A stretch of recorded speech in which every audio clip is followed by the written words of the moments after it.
नमस्कार दोस्तों, मैं चौहान सर। आज चुनावी रथ रुक गई है। पहले चरण का मतदान 13 नवंबर को होने वाला है। सारी दलों ने अपनी पूरी ताकत का आज इस्तेमाल करके कोशिश किया कि आम जनता तक सभा किया जाए और पहुंचा जाए। आपने देखा होगा कि कल्पना सोरेन ने आज मोबाइल पे ही सभा किया, लोगों को एड्रेस किया, क्योंकि उनको उस जगह पे नहीं पहुंच पाई जहां उनको जाना था। उन्होंने बीजेपी के ऊपर आरोप लगा दिया। हेमंत सोरेन की सभा हुई, बीजेपी के बड़े नेताओं की सभा हुई, जयराम की सभा झरिया में, धनबाद के कई क्षेत्रों में, बलियापुर वगैरह कई जगह पे सभा हुई। आज सभा में जयराम महतो ने जो किया उसी पे हमारा विशेष फोकस है, विशेष चर्चा है। लेकिन उससे पहले आपके लिए एक संदेश है कि जिनका वोटिंग 13 नवंबर को है, जिन जिन विधानसभा में, आप सबसे पहले जाकर के कतार में खड़े होकर शांति से अपना वोट दें और भारत के लोकतंत्र के जो महापर्व है उसका हिस्सा बने।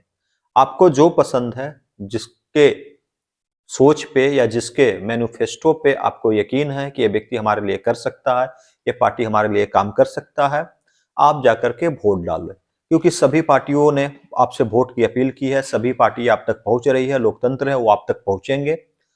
किसको चुनकर विधानसभा भेजना है ये आपका अधिकार है, तो अपने मतदान का प्रयोग करें।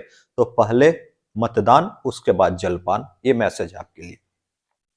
तो जयराम ने जब झरिया में रुख किया तो झरिया में जेलकेम से रुस्तम अंसारी को जयराम महतो ने टिकट दिया।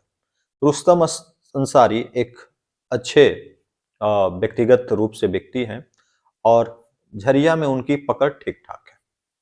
उन्होंने जब झरिया में जयराम ने शुरुआत की अपने भाषण की तो उन्होंने सबसे पहले बता दिया कि झरिया विधानसभा पूरे झारखंड में सबसे चर्चित विधानसभा है। हो भी क्यों नहीं, झरिया कोयले के ढेर पे है, कोयले में कई जगह आग लगी हुई है। तो अंदर जो टेम्परेचर है ना, वो टेम्परेचर बाहर ऊपर धरती पे भी दिखाई पड़ता है, राजनीतिक गलियारे में। यहाँ के दो चर्चित परिवार हैं, रघुकुल और सिंह मेंसन। दोनों घर से महिलाएं खड़ी हैं। एक नीरज पूर्णिमा सिंह जो सिटिंग कैंडिडेट है, वहां की एमएलए हैं कांग्रेस से, और उनके खिलाफ जो चुनाव लड़ रही है उनकी अपनी गोतनी ही है, चचेरी गोतनी, जिनका नाम है श्रीमती रागिनी सिंह। तो दोनों के बीच में चुनावी संग्राम है। और तीसरे कैंडिडेट वहां पे नजर आ रहे हैं रुस्तम अंसारी, और भी कैंडिडेट हैं। तो खैर वो अलग बात हो गई। तो एक गंभीर सीट है वहां पे। हमेशा आसार होता है कि उस जगह पे कभी भी खून खराबा हो सकता है, कभी भी झगड़ा हो सकता है। तो मेरा जनता से अपील है कि इलेक्शन को लोकतंत्र के महापर्व के रूप में मनाएं। किसी प्रकार की लड़ाई झगड़ा को इसमें नहीं लाना चाहिए और ऐसी चीजें नहीं होनी चाहिए। जनता को जिसमें अच्छा लगे उसके साथ जाके वोटिंग करना है। तो जयराम ने जब यहाँ पे शुरुआत की तो जयराम ने पढ़े लिखे एक युवा की तरह सूझबूझ के साथ बातें की। देखिए, सूझबूझ एक युवा व्यक्ति और अनुभव आने के बाद ही हो सकता है। इन्होंने लोकतांत्रिक ढांचे की बात की, इन्होंने अंग्रेज का जिक्र किया। इन्होंने बताया कि अंग्रेज जब भारत में आए उससे पहले भारत में राजा महाराजा का शासन चलता था। किसी की जमीन को हड़पना है तो राजा बोल देगा जमीन हमारा हुआ, मतलब किसी भी तरह का ऑर्डर पास कर दो उसको लागू कर दिया जाता था, यानी राजतंत्र था। लेकिन अंग्रेज जब भारत आए तो उन्होंने एक लोकतांत्रिक ढांचा को धीरे धीरे बैठाने का प्रयास किया। भले ही उन्होंने भारत के साथ बहुत गलत किया, लेकिन भारत को उन्होंने एक लोकतांत्रिक ढांचे में लाने का जो काम किया है वो याद रखा जाएगा। जब भारत 1947 में आजाद हुआ, आजादी के बाद संविधान बनाया गया। जो पढ़े लिखे लोग थे, एक पूरी टीम थी, उन्होंने संविधान बनाया। संविधान बनाने के बाद वोटिंग का अधिकार लोगों को दिया ताकि लोग अपना अधिकार का प्रयोग कर सके। ये वोटिंग अधिकार इसलिए नहीं दिया गया था, ये वोटिंग अधिकार इसलिए दिया गया है कि आप अपने हक की बात कर सको, अपने पढ़ाई की बात कर सको, अपने रोजगार की बात कर सको, अपने मांग की बात कर सको, अपनी शिक्षा की बात कर सको, अपनी सुविधा की बात कर सको, बिजली की, पानी की, सबकी बात कर सको। जयराम महतो ने ये बातें की। और इसीलिए लोकतंत्र सबसे बड़ा पर्व है। लोकतंत्र लाने के पीछे सबसे बड़ा रीजन यही था कि राजतंत्र को समाप्त कर दिया जाए। लेकिन कई जगहों पे आज भी सिर्फ बड़े लोगों का चलता है, वो पैसे कमा लिए, सिर्फ उनका चलता है। इन्होंने यहाँ पे कोयला, लोहा अयस्क और खासकर तेंदुपत्ते पे बात किया कि जिस राज्य में तेंदू पत्ते से बीड़ी बनाई जाती हो, बंगाल में बीड़ी की सप्लाई होती हो, उस राज्य के लोग अगर गरीब हैं तो इसका मतलब है सारा पैसा कुछ खास लोगों के पास इकट्ठा हो गया है। और सही बात है, बहुत लोगों के पास अगर पैसा इकट्ठा हो जाएगा और कुछ लोगों के पास पैसा नहीं आएगा, मतलब वही निकलता है। आप एक काम कीजिएगा, गूगल पे डायल कीजिएगा, फॉर्च्यून एक लेख छापती है, एक आर्टिकल छापती है हर साल, जिसमें बताती है कि पैसा सबसे अधिक किसके पास है, भारत की अधिकतर संपत्ति किसके पास जमा हो गया है, 50% लोगों के पास कितनी संपत्ति है और 90% लोगों के पास कितनी संपत्ति है, 10% लोगों के पास कितनी संपत्ति है, आप उसको देखिएगा। तो इस प्रकार से उन्होंने संविधान के बारे में बात की, लोकतंत्र के बारे में बात की, राजतंत्र के बारे में बात की और बहुत अच्छे से लोकतंत्र को भी समझाया। अब उन्होंने झरिया विधानसभा के 2 कैंडिडेट के ऊपर चर्चा की।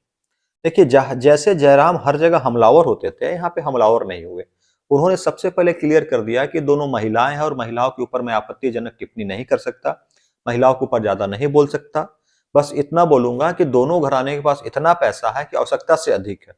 इससे ज्यादा उन्होंने यहाँ पे झरिया में बोलने का काम नहीं किया। और हो सकता महिला हो या हो सकता कई और भी कारण हो, मैं उसकी बात नहीं कर सकता, लेकिन महिला के कारण बोलकर उन्होंने ज्यादा चर्चा नहीं किया। और यहाँ पे उन्होंने एक बात किया कि चुनाव से मुझे हटने के लिए, चुनाव के बीच में, नॉमिनेशन के बाद भी कई फोन आए और एक नए ऐप को मेरे फोन में डाउनलोड करने के लिए बोला गया और उस ऐप के माध्यम से हमसे बात करने की कोशिश की गई। तो जो मैसेज आया, वो मैसेज आज भी मेरे पास है। उसमें मुझे कहा गया कि आप चुनाव से हट जाओ, मैं आपको राज्यसभा का सांसद बना दूंगा। तो इस प्रकार से ऑफर मेरे लिए था। देखिए, जयराम ने यहाँ पे ये बातें बोलकर ये साबित किया कि रिजवान क्रांतिकारी ने ऑफर के चक्कर में जो पार्टी को छोड़ा, सोनू कुमार ने जो ऑफर के चक्कर में पार्टी को छोड़ा, ऐसी बात नहीं है कि रिजवान के को ही ऑफर था, ये सोनू को ऑफर था। जयराम को उनसे बड़ा ऑफर था, लेकिन जयराम खड़ा हुआ है झारखंड के लिए, झारखंड के उन शहीदों के लिए जिन्होंने झारखंड इसलिए बनवाया कि झारखंड के लोग आगे बढ़ सके। लेकिन कुछ लोग बिक जा रहे हैं तो उसकी अलग बात है, लेकिन मैं बिकने वाला नहीं हूं। मैं वो लड़का हूं जो यहाँ पे काम करने के नियत से आया हूं। ये बातें जयराम ने यहाँ पे की और बहुत अच्छे से अपनी बातों को रखने का प्रयास किया। देखिए, झरिया विधानसभा का जो चुनावी गणित है, उस गणित पे मैं अलग से वीडियो बना दूंगा। फिलहाल ज्यादा डेटा मेरे पास नहीं है। इतना बता देता हूं कि अंतिम बार जो वहां से चुनाव जीती है 2019 में, वो जीती है नीरज पूर्णिमा सिंह, क्योंकि बीच में ही उनके पति की हत्या कर दी गई थी एक बार और एक अनुकंपा वोट था उनके पास। अनुकंपा वोट पे झरिया वालों ने दिल खोलकर उनको वोट किया और वो चुनाव जीत गई। उससे पहले जब वहां पे बीजेपी के ही विधायक थे जिनका नाम था संजीव सिंह, संजीव सिंह नीरज पूर्णिमा सिंह के पति के हत्या के आरोप में वो जेल में बंद है। हत्या उन्होंने कराया नहीं कराया, ये न्यायालय का मामला है, उस पर मैं टिप्पणी नहीं कर सकता। और उनकी पत्नी रागिनी सिंह जो पिछले बार चुनाव लड़ी पूर्णिमा सिंह के खिलाफ, वो हार गई। अभी रागिनी सिंह चुनाव में खड़ी है। और कंडीशन की बात की जाए तो अभी रागिनी सिंह का और पूर्णिमा देवी के बीच में टक्कर काफी अच्छा है। और कौन जीत पाएगा कौन नहीं जीत पाएगा, तीसरी कड़ी रुस्तम अंसारी भी है। अब देखने को मिलेगा 23 तारीख को हमें। तो ज्यादा टिप्पणी मैं भी यहाँ पे नहीं कर सकता हूँ, हमारी भी कुछ मजबूरियां होती है, हम भी एक लिमिट दायरे में ही कहीं का बात कर सकते हैं। और अगर आपको वीडियो पसंद आया हो तो चैनल को सब्सक्राइब कर ले, वीडियो को लाइक कर ले और दूसरों तक भी भेजने का प्रयास करें। लेकिन जयराम ने यहाँ पे साबित कर दिया कि लोकतंत्र के बारे में बात करना अच्छा है। सभी लोकतंत्र के बारे में बात नहीं करते, ये बात उन्होंने भी किया था। आपको भी संविधान की समझ होनी चाहिए। संविधान को जानिए, देश के संविधान को जानिए। हमसे जानना तो हमसे जानिए, कहीं और से जानना तो कहीं और से जानिए। ये आपके हित में है, आपके परिवार के हित में है और आपके आने वाले वंशज के हित में है। ये झारखंड के हित में है। धन्यवाद, नमस्कार, जय हिंद दोस्तों।